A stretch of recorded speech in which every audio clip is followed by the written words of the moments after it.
the authority is a person or a document or a text. Isn't authority simply what constitutes a common understanding of something? Well, the common understanding can be interpreted, but yeah, sure. I would say that authority does arise out of common understanding. I mean, depending on if we're talking about an authority for everyone, you know, such as, for example, the dictionary is for English language speakers, or if we're talking about the authority in your family, you know, maybe your father, your grandfather, your mother, your grandmother, even your uncle. But for example, if there's an important family matter, who is the last resort? Who is the you know the person that Right, but the question is that authority a person, or is it rather a perspective on something? No, I think that a perspective is just a little bit too abstract.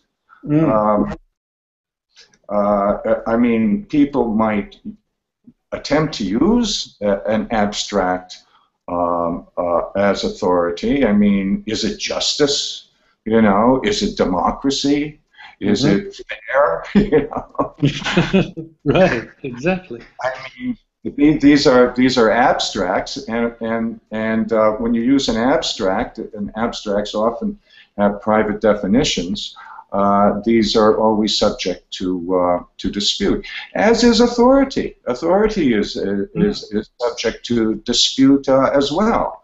It's not always established thing. I mean, Obama has the authority as the President of the United States. I don't think anybody will dispute that he's the President unless something serious has happened in the last hour or so. But I mean, other people may claim to be the Satguru. For some people they are, that person may be, but that doesn't necessarily mean for everyone. In my tradition, somebody may be the Acharya or may be the president of the Akara or a big guru, but that doesn't make that person a necessary authority for the whole world. That becomes an authority for those in the question is what makes him an authority in the end, you know. I'm sorry, what really qualifies him as an authority? What is it that makes him an authority? Consensus. I think it's the consensus within the group that he's an authority for. There must be consensus. I mean, you don't have an authority by proclaiming it unilaterally with only yourself as a follower. So that's interesting, because you know what it means is that authority is depending on a mutual understanding.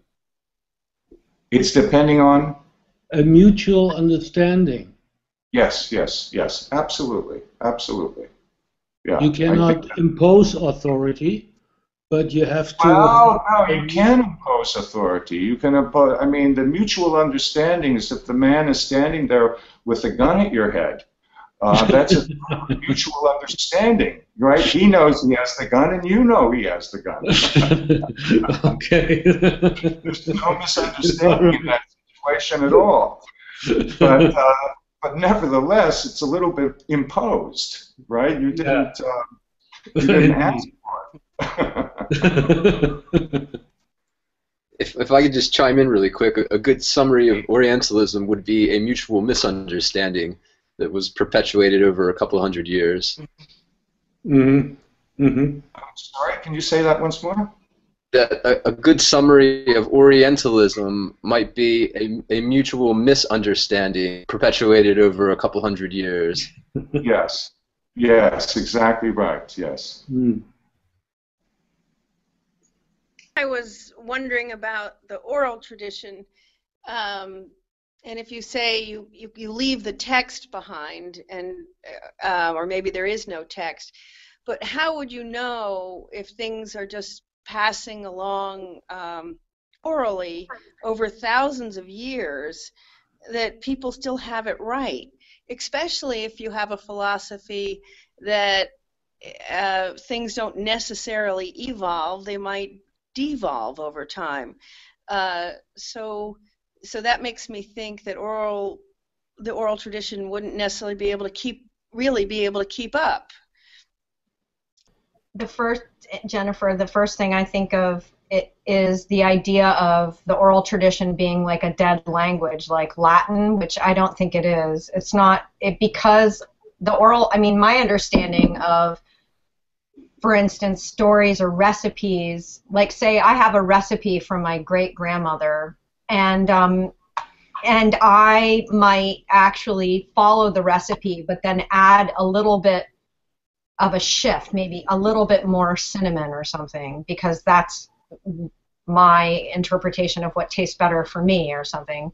And then that recipe kind of gets passed down. And so I think of it as being this, the conversation isn't a dead thing, it's a living, growing, so there is no right, like the right thing, you know what I mean, in terms of, like, I think even the Vedas, like I said on the thread, that are chanted by the Brahmins in a very specific way, depending on maybe even perhaps a locative thing. If they were in northern India or southern India, the pronunciation might be slightly different. Maybe the timing would be slightly different.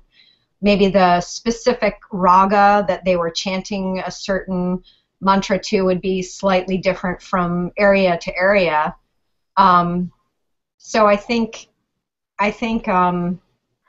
it's an interesting query, because it's not as if anything could ever be exactly the same. A teaching hopefully is evolving and also could be devolving as well. I mean, I think we have to be open to both possibilities happening.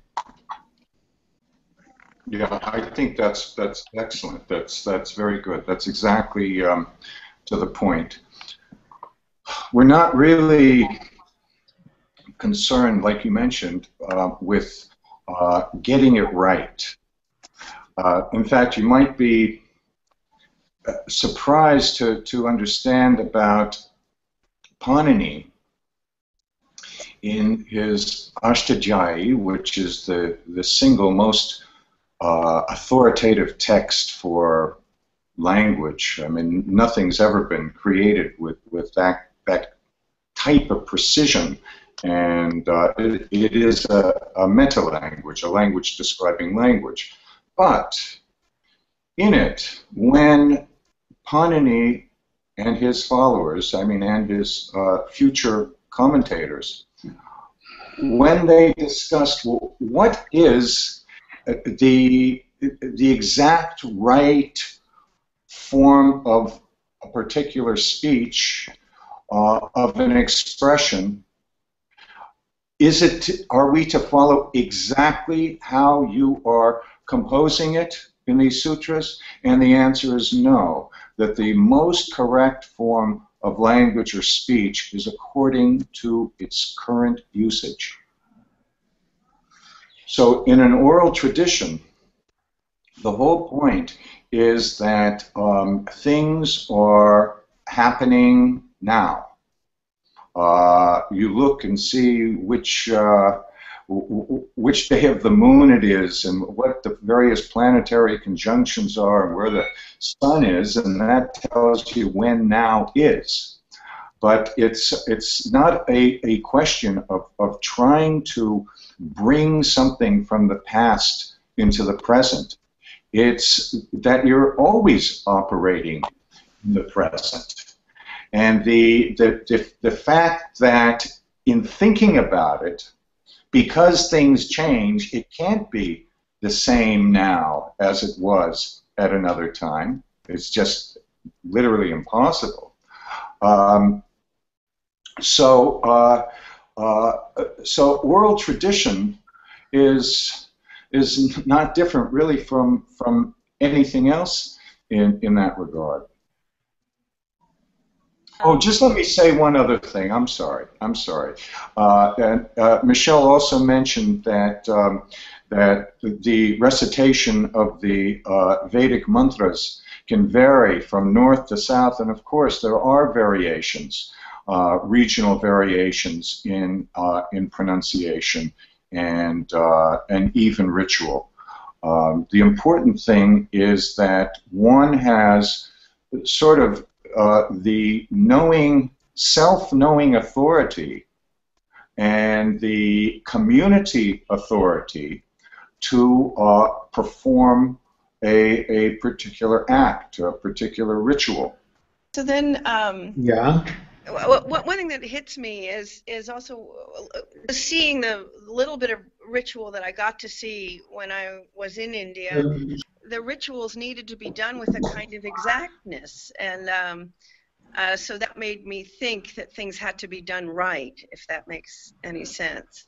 Well, the exactness is based not on how it probably was 10,000 years ago, but how you got it, how you received it, who gave it to you, how did you learn it? This